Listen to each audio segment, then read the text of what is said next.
A few years ago, my 39M wife, 39F, let me know she had been cheating on me for a few years off and on. This was devastating. We had been together for 18 years. Her primary grievance was that we weren't having enough sex. I tried to make it work, and we lasted 2 more years before we finally called it quits. During a discussion near the end where we were talking about our relationship and how it was falling apart, I suggested we see a couples therapist. Even though we were both pretty well resolved in ending things, I felt it could change our situation from a 0% chance to a 1% chance. We saw a therapist together a few times. As part of that process, I got a brain scan to investigate why my libido might be lower than average. The scans revealed that a concussion early in life had left behind evidence of moderate brain damage and possible atrophy. Luckily, the prognosis is okay. So far, it's been all right, and I've been working with a doctor to try and treat it. No conclusions from the scan about my libido other than brain damage might cause that. Some blood work showed a few more actionable things we've been working on, so that's good at least. The worst thing that came out of the scan results and the prognosis was that I felt so scared, and I knew I couldn't go to my partner with those feelings, so I just cried. I sat in my office and cried about it. This was a damning piece of evidence that our relationship was over. I didn't trust her, a concept I learned about in therapy. I saw a therapist on my own, starting shortly after she told me about the affair, is the sound relationship house from the Gottman Institute. The metaphor is that a relationship is like a house. You build it floor by floor, and the whole thing is held up by 2 pillars, trust and commitment. Well, she wasn't committed to me and I didn't trust her, so the whole thing fell over. A couple weeks after the scan results, we had our final session with our couples counselor where we resolved to end our marriage. The next month after the scan and our counseling sessions, she moved out, and it was really over. 2 weeks after she moved out, the company I was working for and had helped found and run for 4 years was shut down by the parent company. I lost my job.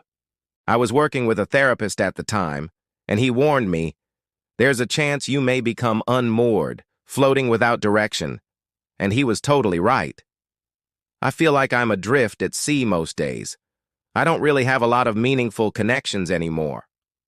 I don't get along well with my family, and they're on the other side of the continent.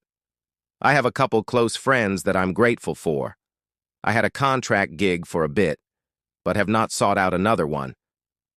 After selling the house and collecting unemployment for the layoff, I haven't had to work for a bit.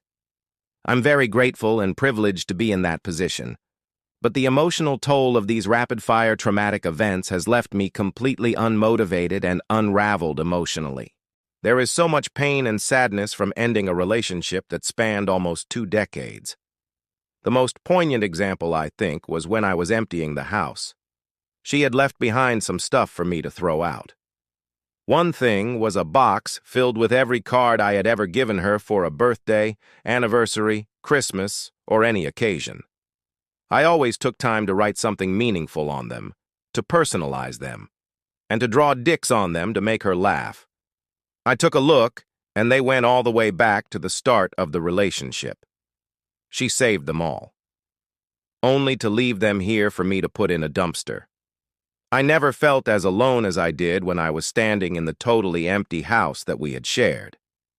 The way my footsteps echoed made me cry very hard. I sat on the floor of the kitchen and just cried.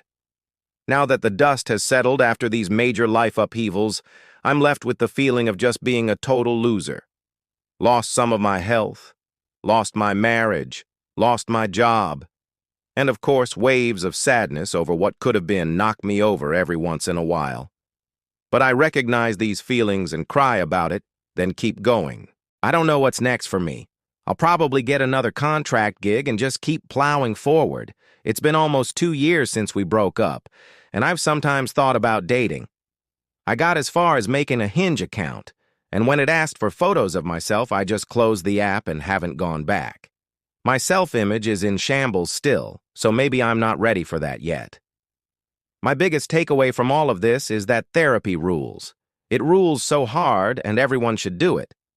It really requires you put your entire self into it.